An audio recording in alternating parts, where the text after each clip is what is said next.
Okay, so moving on, I just wanted to ask, like, I asked some friends and family, like, what are the things that you were surprised about? And they said, is it normal to start snoring and, like, sweat more when you're pregnant? So I don't know, the body is changing. I definitely am having a hard time sleeping. And I do feel the weight on my body, and I do, like, sometimes I wake up and I wake myself up from snoring. Is that something that is common? Snoring, being gassy, just sweating more, like just feeling a bit more. Yeah, so during pregnancy, there are huge changes in your body. So we often remind women who are planning to get pregnant that, you know, you need to be in a healthy state to get through the whole pregnancy. Yeah. Because during pregnancy, there are several things. So your body temperature increases. Mm-hmm. So yes, when become warmer. when people say that you have a bun in the oven, they're not kidding. Yeah. It's an oven because you feel hotter. And then afterwards, your heart rate increases. Your heart beats stronger as well. So some women will feel that as palpitations. They can, you know, feel their heart beating. You retain more water and more fluids. So that's the ankle swelling that people get. That's when some people get carpal tunnel. So I do have, my ankles are getting a bit swollen. Yeah. Is it, why do you retain more water? It's because of the hormones. So if you were to take those same hormones, for example, in a pill, for example, you know, when people are taking contraception pill, we tell them the side effects are swelling. Same thing. Okay. So during the course of pregnancy, you know, it's not only your ankles, also your wrists, your middle ear, your nose, all of these soft tissue areas, they all swell, and that's what's contributing to things like the snoring, yes, to the wrist pain, and some people feel numbness in their fingers when they wake up. Yeah. It's all so that's all part normal. of the same thing, and it's all normal. And these are all things that will resolve as the, you know, after the baby is delivered. I know my nose definitely gets so much bigger. Zoom in on my nose, guys. My nose gets, like, my mom says it's like a tomato. But it's normal because it's part of the hormonal changes. And it's going to go back to normal afterwards. All right. There are these women who just, like, look amazing. They just have a belly bump and everything else doesn't. And I'm like, so it's okay. I'm part of the regular. Of the regular people. Okay. One thing I also wanted to talk about is gestational diabetes. Okay. This is something that we can avoid and we can prevent. I got gestational diabetes on my first pregnancy. I gained like 68 to 70 pounds. Hopefully in this one, You have not gained that much, so thank you. You can say that to the camera. She has not gained that much, so she's good. I love you. What is gestational diabetes, and why is it important to try to avoid it? So gestational diabetes, well, let me take one step back. Gestational anything means any condition that happens during pregnancy. Okay. So gestational diabetes means it's diabetes during pregnancy. If you test positive for it, it doesn't mean that you will have diabetes for the rest of your life from that point onwards. But if you are positive for gestational diabetes, it does mean that in your lifetime, you will have an increased risk of having diabetes later on. Avoiding it, it's actually a genetic tendency. So it's not something that you can do yourself to avoid it. But we do know that some people will have certain conditions that increase the risk of it. Okay. So for example, people who pre-pregnancy are already very obese. Mm-hmm. Some people who have polycystic ovaries, for example, they will have an increased risk of gestational diabetes. But there are also pregnancy conditions that increase that risk. So, you know, because I didn't have it I don't have diabetes in my genes, but I got it. Is it because of the weight gain? Is it because I was eating too much sugar? It's your tendency to have it. It's not the amount of sugar that you were having during that pregnancy. Okay. Yeah. So even certain conditions like having twin pregnancies, for example, that will also increase your risk of gestational diabetes. But just in general, do you recommend lessening your sugar in pregnancy and your salt? Or lessening your salt or keeping a good eye on the amount of salt intake is always a good idea in pregnancy because, like I said, in pregnancy you have a tendency to retain water anyways. Yes. So having a very salty diet is going to make you even more swollen. Okay. Sugar intake. Now, I don't specifically count sugar intake, but what we actually count is overall calorie intake.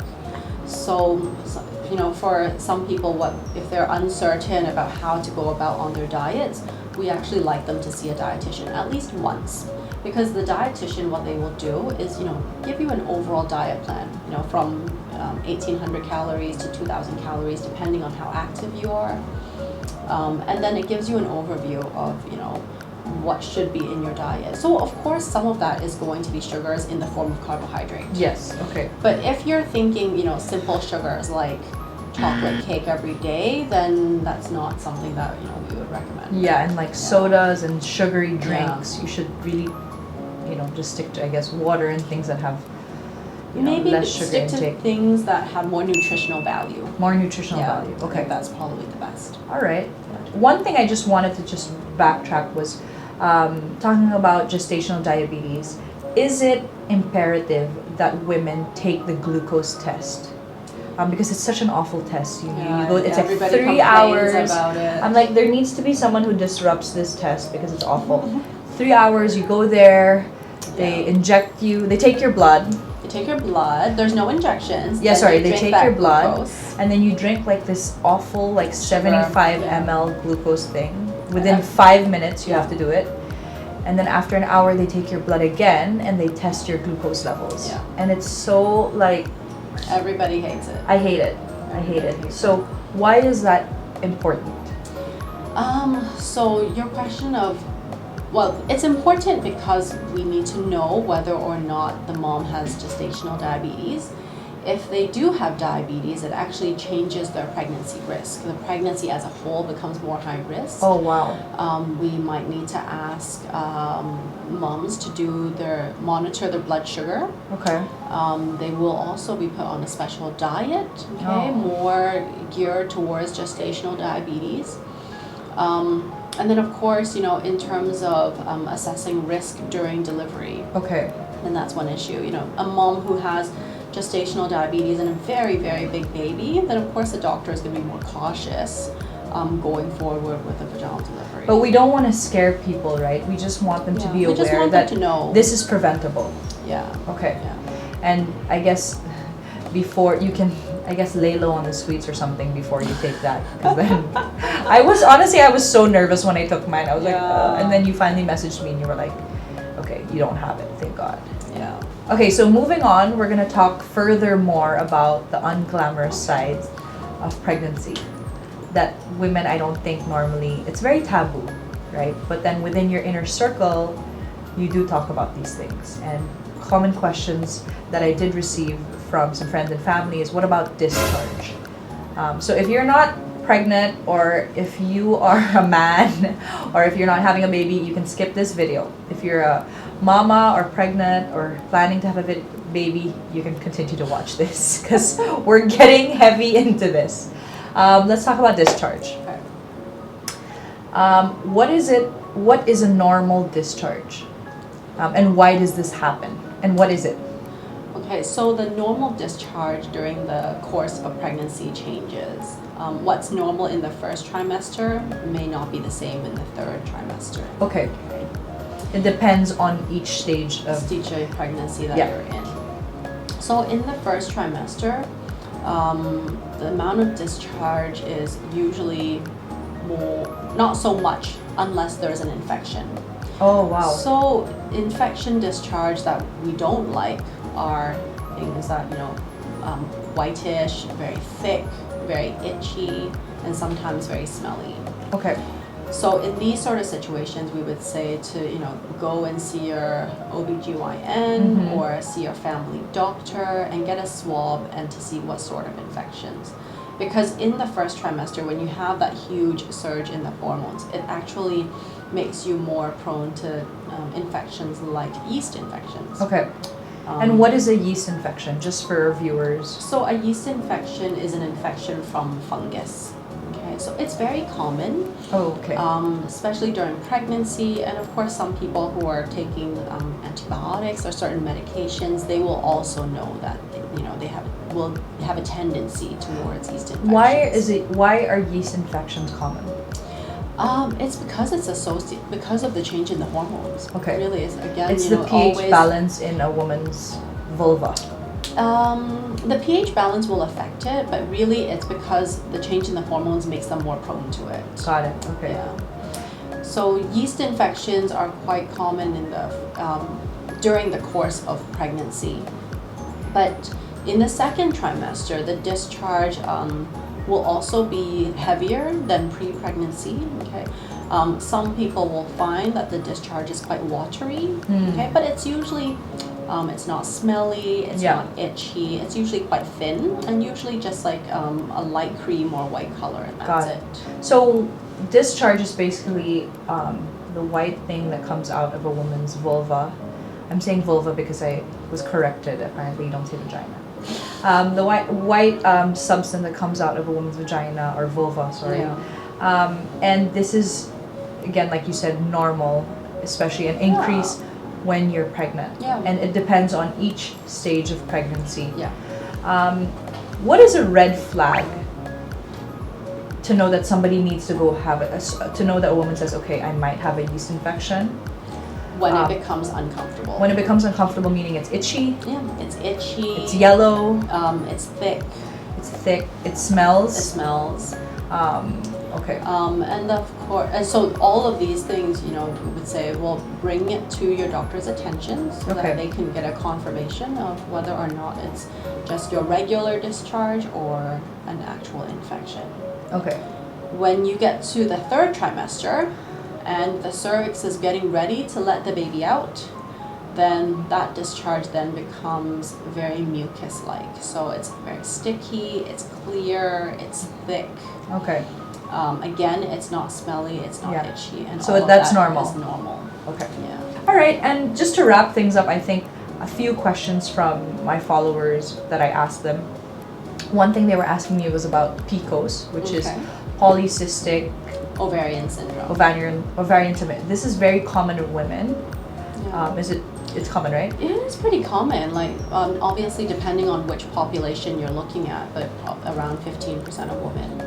Okay, and what is that, and why should we kind of take note of it? So PCOS is a very complicated sort of syndrome. The word syndrome means that it's a series of different symptoms all put together. So for polycystic ovarian syndrome, what it is we see on the ultrasound that the woman has ovaries with lots and lots of little cysts on them. Okay, and so all of those little cysts are actually very immature and young eggs, and so all the eggs are there waiting to be called into action but not coming out. So they will have that on the ultrasound for PCOS. The other symptom that they will always have is irregular cycles. Okay. And so it becomes an issue, especially for women who are planning pregnancy, because if you have ovaries that are not regularly ovulating and the ovaries are just saving in all the eggs, you can't get pregnant. So if you have irregular cycles, it also makes it more difficult to get pregnant.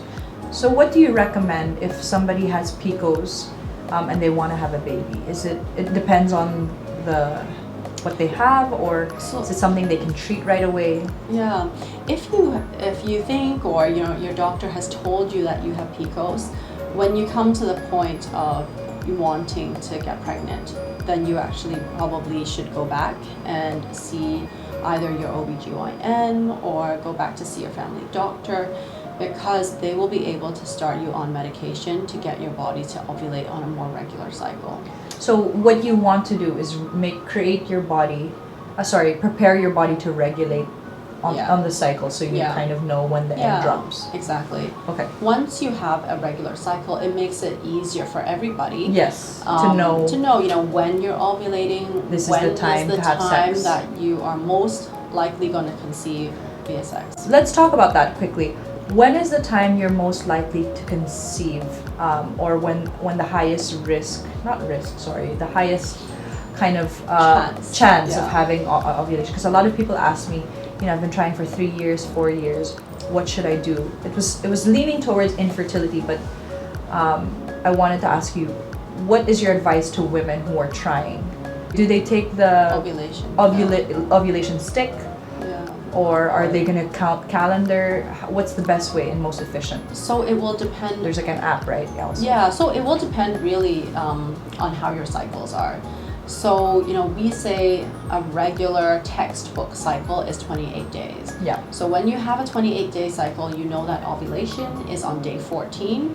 And so that means day 14 is when the egg is going to be released. Okay. Now, an important concept is to know that when the egg is released, it survives in the system for 24 hours.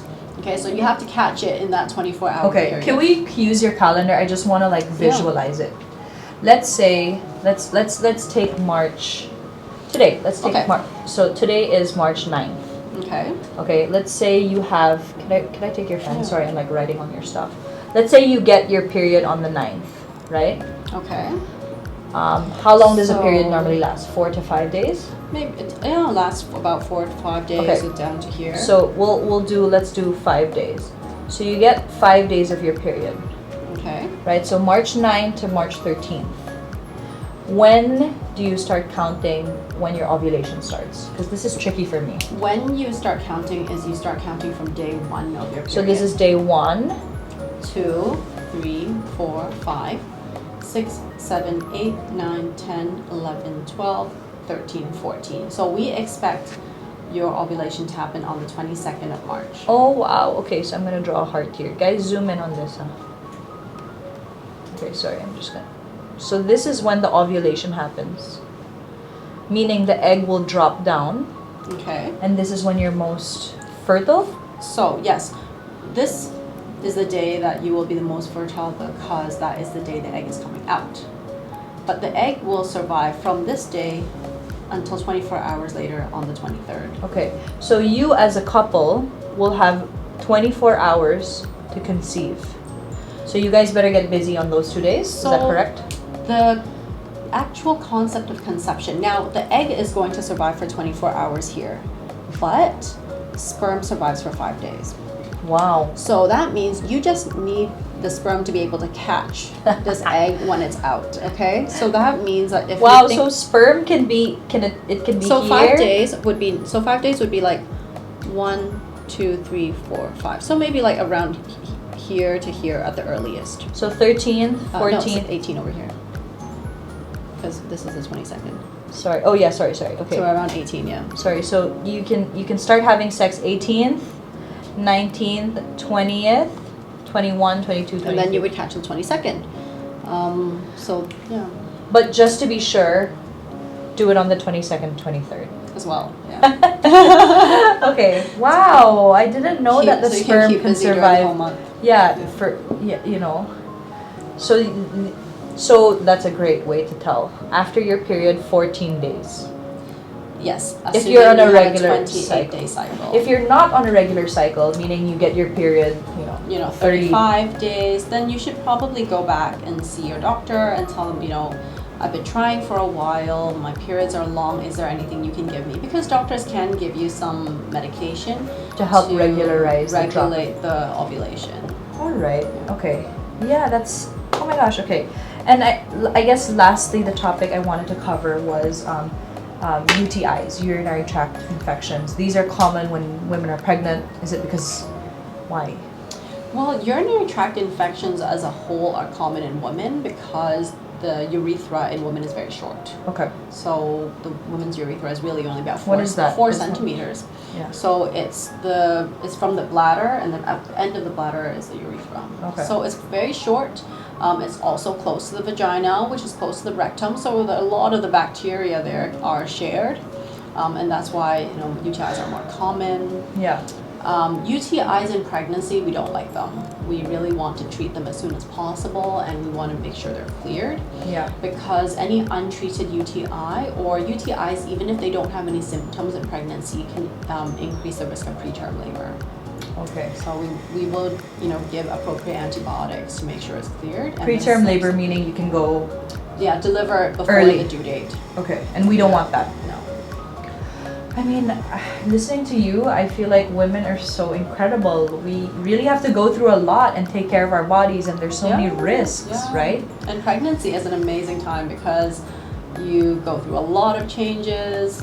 You know, you carry another human being inside you for a couple of months, and at the end of pregnancy, your body just kind of all whittles down and goes back to what you were before. Yeah, well, hopefully.